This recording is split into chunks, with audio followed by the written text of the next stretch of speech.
of the citizens who actually pay their salaries to protect them first. That's right, because they're no longer peacekeepers, they're law enforcement. I did a special report earlier talking about the growing phenomenon of swatting. This is where, guys playing video games will call a SWAT team on somebody else. For example, I saw, Mrs. Chumley chop off somebody's head. You need to go send a SWAT team over there. And in the particular video I referenced, the officers bust in. There's a guy sitting there, at his video game station, raises his hands, gets on the ground voluntarily, but the officers still thought it was necessary to, stomp on the guy's back. He has 3 or 4 grown men laying on him, and then he puts a boot in the back of the small of this guy's back. And in my opinion, I understand the officers want to be safe, but that's overkill. Well, that's definitely the problem. And, when you have this type of equipment at your disposal as a police officer, and when you're trained in more a military mindset than, a civilian serve and protect, you don't start out at a level of response that's low key. You don't start out at level 1 and progress slowly until you're forced unwillingly to hit level 10. You just jump right in the gun and you'll whip out, level 8, level 9 response. And, that's how Americans, innocent Americans, their constitutional rights are getting trounced. Mm-hmm. Referencing the situation in Ferguson, Missouri again, of course, we had the riots and the looting that preceded or happened after the shooting of Michael Brown. But then the police come out, and to respond to that, they come out with tear gas, which you can't use against the enemy combatant foreignly. They come out with rubber bullets. And people always say that not every police officer is bad, and I do agree with that, but not every protester is bad. 90+% of that crowd, probably around 98% of that crowd, was nonviolent towards the police. Yes, you had the guys who, F the police and all this stuff, but nobody was physically threatening them other than a very small group of people. But they decided to use these measures on an entire community, not just the people who are on that street of West Florissant, but everybody who lived in that whole neighborhood. They shot, Mrs. Chumley, I was there, tear gas for a mile stretch of this road. We were out there the next day filming reports, and when the wind would blow, you could still smell the tear gas. It would burn your eyes. And this affected everybody who lived in that community, not just the people who were there at the protest. That's exactly right. And I wasn't there, but I saw the videos, and I did speak with a woman from St. Louis just recently. And I asked her, what came first? Was it the protesters and the thugs looting, or was it the police going into overkill? Because the reports aren't clear on that. And she was clear. She said the protesters were in an area, they were peaceful, they were doing their First Amendment rights and so forth peacefully. And then the police came out and cordoned them off in a little protest zone. And once that happened, that kind of escalated some of the protesters who wondered, why do they have to stay in this special zone created for protesting? Mm-hmm. That's a good point. And from there, it escalated.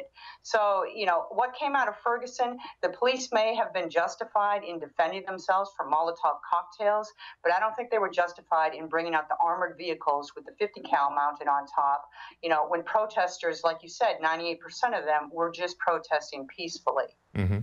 So what's, in your opinion, the solution? Because, yes, the police do have threats. They do face various people, not just people throwing Molotov cocktails, but you do have the occasional active shooter and so forth.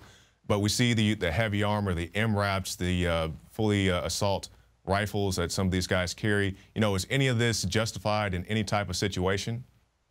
Well, I would say police definitely need some military-grade equipment if they're tracking a terrorist like they were in Boston. That's a situation that comes maybe once in a lifetime where you can understand police need to take special precautions.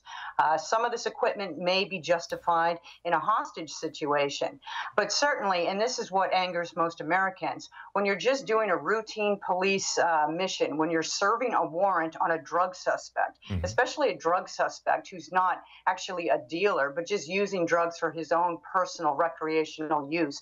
You don't need to bust in their homes at 3 a.m. in the morning with a flashbang grenade, storming down doors and causing all kinds of havoc, because what's happening is, we're having babies blown up, we're having Marines killed, we're having Americans injured, innocent Americans not even charged with any crime yet. And then oftentimes the suspect is located at a different location down the road. That's right. And the thing with warrants is you're supposed to serve them before you enter the home. Right. But like you were saying, the thing they want to do is these no-knock warrants. And you reference baby Bobo, who it was, who got his face blown off by the flashbang grenade. And you want to talk about the crimes of the police, of the parents rather, whatever they may have been doing, is it worse than blowing a toddler's face off? You know, it's this, you know, anything goes and nobody really gets held responsible. You know, in your opinion, what should happen? And let's just take that example of the flashbang grenade. Should the officers be held accountable for that? Yeah, fired, definitely. When you do something like that, you don't have the right to wear the, uniform anymore. I understand that these are coming, from the higher ups in the department, and it's not one person acting on his or her own. It's, the team, the police officer, the police department going in together to serve these warrants. But when somebody's baby gets blown up and they spend 5 weeks in a coma, recovering from this, and then face years and years of more medical treatments, there needs to be immediate action. And like you said, the police aren't held accountable in that. The good news is a federal court just ruled that SWAT teams can, in fact, be sued if they overreach on their if they storm into a home and they wreck a home and somebody gets injured, and it turns out that the suspect wasn't even in the home. Yes, that's a very good point, because like you said, sometimes they even go to the wrong locations. They'll spend millions of dollars teaching these guys how to jump out of helicopters and do all this stuff, but they won't spend $2 on a road map to get them to the proper location. And while we get close to our end here, I want to ask you about coming out of Ferguson. Now the police departments, the sheriff's departments, they're starting to question, or at least on the public face, do they need all this equipment? And now people are saying that they're actually willing to give these MRAPs and other military vehicles back to the Pentagon. Do you think that this is something that's really going to happen? Is this just people talking for the sake of publicity? What are your thoughts on this? Well, there have been some local uprisings where people have actually gone to their local boards of supervisors and their city councils, who hold the purse strings and regulatory control for their local police departments, and they've demanded, we don't want this equipment in our community any longer. And there have been a little successes with that.